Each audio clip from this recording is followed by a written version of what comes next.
Former Foreign Secretary and frontrunner Boris Johnson has vowed to recruit an extra 20,000 constables over the next 3 years if elected. He argued that more police are needed to deal with the current crime wave across the country. Meanwhile, another hopeful incumbent Foreign Secretary Jeremy Hunt has promised to offer MPs a free vote on whether to lift the ban on fox hunting as a cultural heritage. Johnson and Hunt have made a series of promises ranging from tax cuts to public spending to try to woo party members. Both are also in favor of Britain's exit from the 28-member European Union with or without a deal. Winner of the leadership race will be announced on July 22nd. Joining us now is Tony Gosling, investigative journalist out of Bristol, and James Tweedy, journalist and commentator, joining us out of London. Gentlemen, I want to welcome you both to the program. I guess, Tony, we'll start with you. Tell us, take us through this really quick. We saw 4 rounds of voting, Tony. Seems like Johnson was, pretty much way in the lead the entire time. Does Hunt have a chance? I'm afraid what's happening is Britain is rivaling the United States for putting forward appalling contenders to lead the country. Just like the race between Trump and Hillary Clinton, we have 2 absolute dead ducks racing to run things. I think it looks almost, what I always do is go to the bookkeepers, the horse racing people, and see what they're saying. They reckon around about 2 to 1 Boris to win. So that means that those in the know, and they have their sources in Westminster, and the pollsters are all saying that Boris is going to win this. There's a very simple reason for that, and that is because he's more hard on Brexit. Jeremy Hunt is another Remainer like Theresa May. Nobody wants, not even in the country, let alone in the Conservative Party, who seems to want to have someone like Jeremy Hunt running things, because we're likely to get another year at least of Theresa May's style shilly-shallying and no Brexit at all. Possibly another referendum, which is a really cynical move, I think, by people that want to wait until all the people that can remember, the British citizens that can remember what Britain was like before we joined the European Union or the common market back in the 1970s, once they've all died, or many of them have died over several years, they think they can have another vote. And with the young people who are more impressionable, then they'll get a different vote to remain. So I think it's almost certain it's going to be Boris to win this, and I think that's actually quite good, because looking at Hunt as Foreign Secretary, for example, this action we've just been hearing about from Andrei Vilcek there in Gibraltar, the confiscation of a tanker, the boarding, the piracy by the Royal Marines, this is Hunt's purview. This is the Foreign Secretary's purview. Hunt will have signed this off, whether, with a nod and a wink or with his pen. Yesterday or this morning. So this is the Hunt way of operating. He is actually, I think, exactly perfect for the banksters and the financial elite. He will do almost whatever they want. He's a kind of smoothie who will put a nice gloss on it for the cameras, but actually what we'll get is ruled by the oligarchy if Jeremy Hunt wins. And Mr. James Tweedy, your thoughts on who's going to handle Brexit better in your view, and who's going to be better when it comes to domestic issues for the country? I think the Tory party have already decided to elect Boris Johnson. The members have, and they've decided this for a pragmatic reason, that the Brexit party, led by Nigel Farage, was able to steal most of their vote in the European Parliament elections just recently, and they're worried that they're going to do that again at the next general election.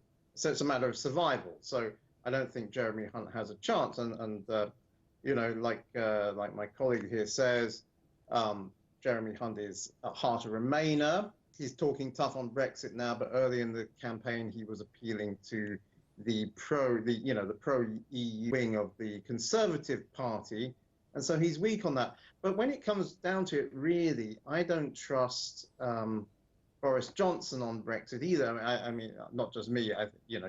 Nigel Farage, the leader of the Brexit Party, has said that Boris Johnson cannot be trusted, and I think possibly quite a large part of the country don't think he can be either, because he's still talking about trying to negotiate with the EU when the EU says that there's no negotiation left. And you see the recent developments in the EU, where the defense minister of Germany, Ursula von der Leyen, has been nominated for the presidency of the EU Commission, and Ursula von der Leyen wants a united state of Europe and a common Europe, a single European army, and so forth, and is trying to make this is all part of the plan of making Europe, the EU, synonymous with NATO. And this is exactly the sort. So the EU is now doubling down, let's say, on all the things that made people want to leave the EU, made people in Britain and in some other countries too want to leave the EU. So yes, I think Johnson is a shoo-in, but he is not necessarily going to get us out of the EU on October 31st, like he says. Now, Tony, post-Brexit, let's jump into the future really quick. Which one of these two candidates do you feel has the capacity to handle or assemble a cabinet that can handle the challenges, the economic challenges that Britain's going to face in the next few years? Well, domestically. I don't think Boris has not even really got the capacity to handle a bicycle and cycle it down the road properly. He's actually quite shambolic, but in a way that's better than having somebody who's slick and smooth as exactly what I was saying, which is the oligarchy's politician. He's a kind of Trump character in a way, and he will blunder around thinking he's really in charge. Well, of course, the people that own Britain and own the City of London are really the ones who are pulling the strings.